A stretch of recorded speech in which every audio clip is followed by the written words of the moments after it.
بصرہ کا ایک سردار ہمیشہ اداس اور غمگین رہتا تھا۔ کسی نے اس سے دریافت کیا کہ آخر اس پریشانی کا سبب کیا ہے؟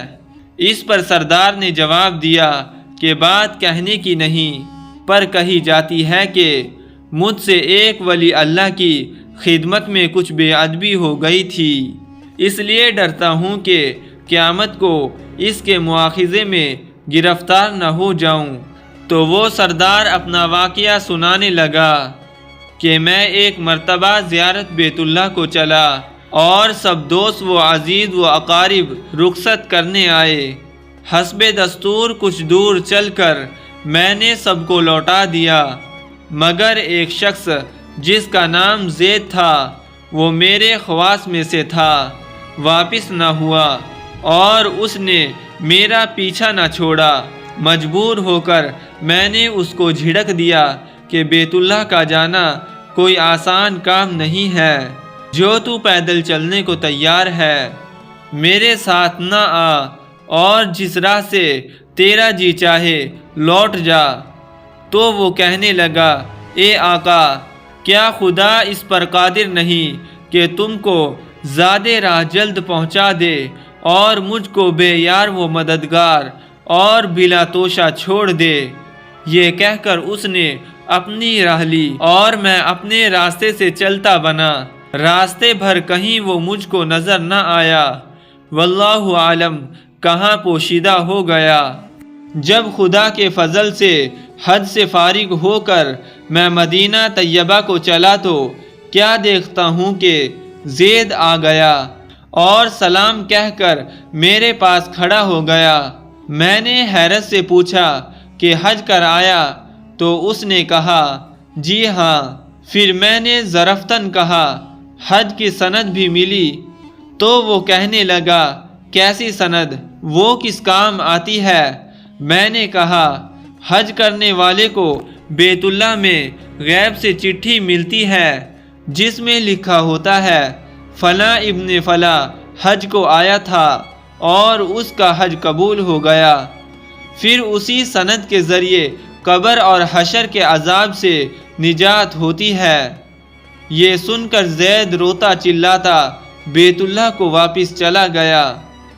جب میں حضور صلی اللہ علیہ وسلم کی زیارت سے فارغ ہو کر لوٹا تو کیا دیکھتا ہوں کہ زید پھر آ گیا اور سلام کے بعد ایک چٹھی میرے سامنے رکھ دی، جو ایک نہایت عمدہ ریشمی کپڑے میں سبز خط سے زید کے عذاب قبر اور حشر سے نجات کے لیے لکھی تھی۔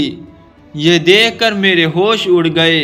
پھر ذرا سکون ہونے پر میں نے معلوم کیا کہ اے زید، بتا تو اس کی حقیقت کیا ہے؟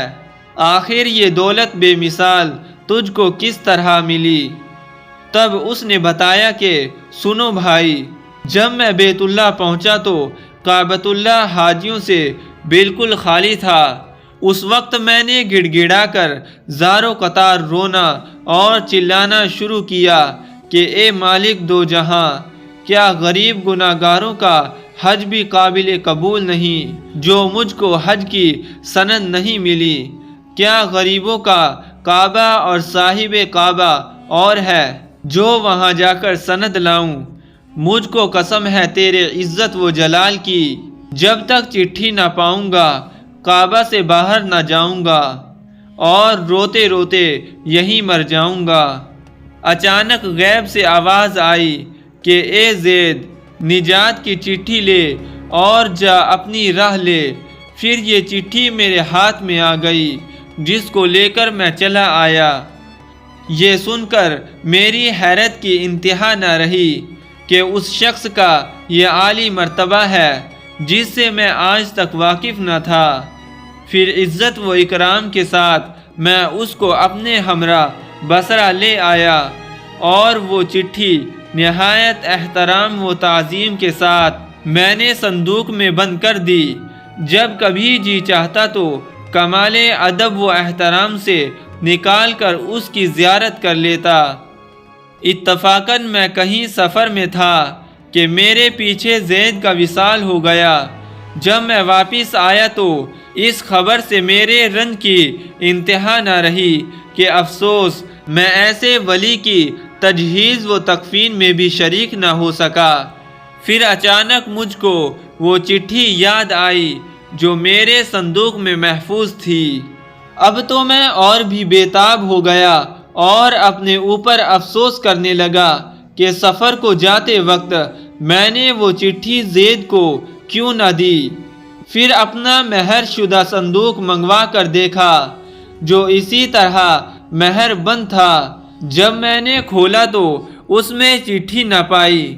اب تو میرے غم کا کچھ ٹھکانہ نہ رہا اور ایک حشر کا عالم برپا ہو گیا اور میں زارو قطار رونے لگا اور روتے روتے سو گیا۔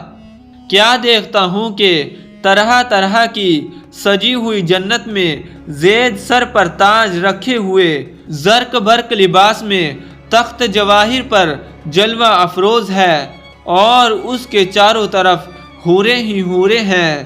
میں نے قریب جا کر سلام کیا تو اس نے کہا، اے آقا، اس قدر پریشان کیوں ہو؟ میں نے کہا، مجھے یاد نہیں، وہ چٹھی تو نے مجھے دے دی تھی۔ کہنے لگا، وہ تو یہ موجود ہے اور اس کی بدولت یہ دولت و حشمت مجھ کو حاصل ہوئی۔ اب آپ کچھ تردد نہ کیجئے، میں اپنی منمانی مراد کو پہنچ گیا۔ سبحان اللہ۔ دوستو، جو اللہ کا ہو جاتا ہے اللہ تعالیٰ اس کی سب مرادیں پوری کر دیتے ہیں۔ دعا ہے کہ اللہ تعالیٰ ہم سب کو بھی اس واقعے سے سبق حاصل کر کے اس پر عمل کرنے کی توفیق عطا فرمائے۔ آمین یا رب العالمین۔